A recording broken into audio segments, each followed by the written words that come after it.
Hello, this is RSTKY, the mainstream movie guy. Hey guys, so today we are doing Game of Thrones Season 7, Episode 2 recap, review, and predictions. Obviously, a lot happened in this episode, and first and foremost, let's start off with the Ladies of the Round Table, or island table in this case.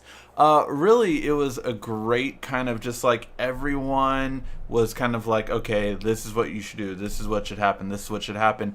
And overall, Dany decided for herself, although of course taking her hand of the queen as above everyone else. And so obviously, you know, that didn't go according to plan as things do in TV. So, you know, like it's all going to happen according to plan, and the plan is thrown away. Throw away the plan. So that's really the thing about it. Overall, I liked just how dominating it was. In the HBO behind the scenes stuff, they actually said, like, in what other TV show would you see four women of great power and they're deciding everything that's going to happen?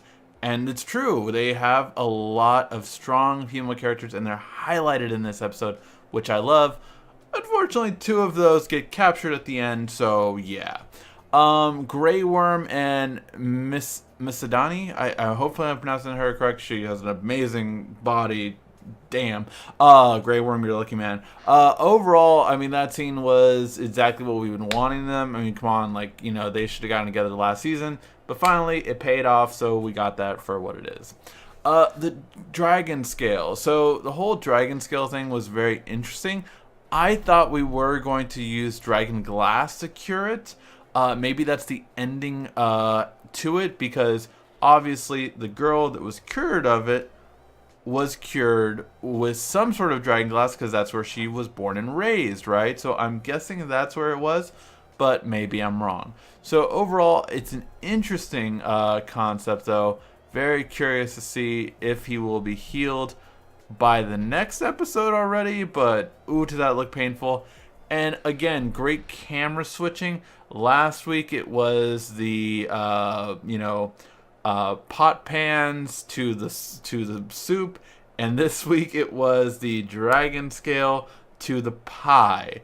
And I was just like, oh wow, that's cinematography, that directing is just on point. So really interesting there. I hope he does get cured. I want him to be there for Khaleesi as things go on. So really kind of curious to see how that goes. Now the Grey Wolf and Arya whole thing. So they did explain in the behind the scenes the reason why that was so important is because when she says that's not who she is, it's very symbolic, because she's saying the same thing that when Ned Stark in season 1 told her, oh look, you could be this kind of girl, and you could be, you know, queen and royalty and all this kind of stuff, and, you know, a lady of the realm. And she said, that's not the kind of girl I am. And so now that her direwolf has been away and been gone, she actually says, like, yeah, you know, I want you to come back with me and be my companion and roll with me, and, you know, you're going to be my pet again. That's not who she is. She is different. So now there's everyone saying, will we see them again this season? No, I do not believe we'll see them again this season. I do believe they're going to come back next season, though. I believe when Arya is in a battle, the wolves are going to come out. They're going to be like, who let the wolves out? Hoof, hoof. And it's really going to be a great feature. So that thing, I think, will happen. Let me know. Do you think the direwolves are going to come back this season or next season? Let me know. Queen of the North. Yes. You know, again, Jon Snow put his foot down. I don't care what. Jon Snow is a great leader. At least in these decisions, he's like, no, you know, you entrusted me. I didn't want this title. You guys wanted to give me this title. So you know what? I'm going to decide, and this is what's best for the North. You guys haven't seen the White Walkers. None of you've seen them. I have. I know how dangerous they are, so I'm going to take this risk, and I'm going to go out there. So overall, I think that's a really cool thing. But of course, now we're left with Littlefinger and Sansa to decide how the North is going to be. Will Sansa go against everything that Jon Snow was doing and undermine everything he was doing? Unfortunately, I think so. But I hope not. I hope as soon as Arya gets there or Bran gets there, as you know, they made it a point for Jon to say, "You are going to be the only Stark at Winterfell." Not for very long, because we got 2 incoming Starks to Winterfell, and as soon as that happens, I think obviously we'll be a lot better off. So very curious to see, or maybe Bran will just go on the wall and kind of go down the wall unto the weak point that the White Walkers are going to get to. Maybe that's Bran's destination, but I could just see a Winterfell reunion with 3 of the name Starks, and then Bran reveals what Jon Snow really is. And finally, the ship attack. That ending. Euron is ridiculous. When he landed with that clasp, it was awesome. I think it was really a good thing. Those sand snakes, if you didn't like them, good job. They are hanging in front of his ship now. One is literally hanging from the ship, and the other is like, I don't know if it's crucified or something along those lines, but she had like an X through her, I want to say, and was just like hanging that way. So overall, the two of them are dead. The youngest one, which if I'm not mistaken was the one that flirted with, I forgot his name off the top of my head, was the one who flirted with him when Jamie Lannister and him were getting Jamie and Cersei's daughter back. I forgot his name, but when they were flirting, I think she was the one flirting with him, so of course she would be the one to survive, and I think he's going to break her out, but that's going to be in predictions. So overall, look, he said he would bring her a gift, and I predicted right last week.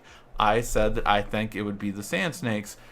Now, I didn't know that was going to be also Yara Greyjoy. I didn't know that he was going to destroy all the ships either. I thought he would attack Dawn. Dawn. Sorry, it's late night. I thought he would attack that directly, not attack all the ships. But he has. Her fleet is gone. Dany's fleet is completely gone.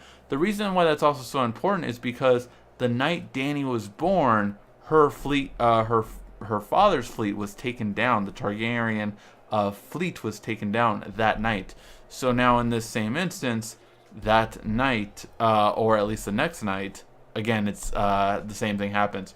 Her boats are gone. She has no more navy. She has lost 2 very strong parts of her army now, so it's kind of curious to see. And of course, they had to kind of even it up, because Dany going into this season had everything. I mean, she had the boat, she had the dragons, she literally had like everything. The Unsullied, the Dothrakis, everything. So now it looks like it's a little bit more of an even playing field. Cersei has a weapon that can kill dragons now. So not all of them are guaranteed to live, which I felt like everyone thought at least one of them is going to die this year. So, dragons can be killed then, right? So dragons can be killed. She has no more ships.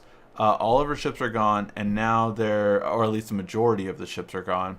And now they have to go to the Lannister stronghold. They're going to take that still with probably the Dothraki and the Unsullied, but now the Lannisters are going to send all their forces to that spot, and it's going to be more of a fair fight.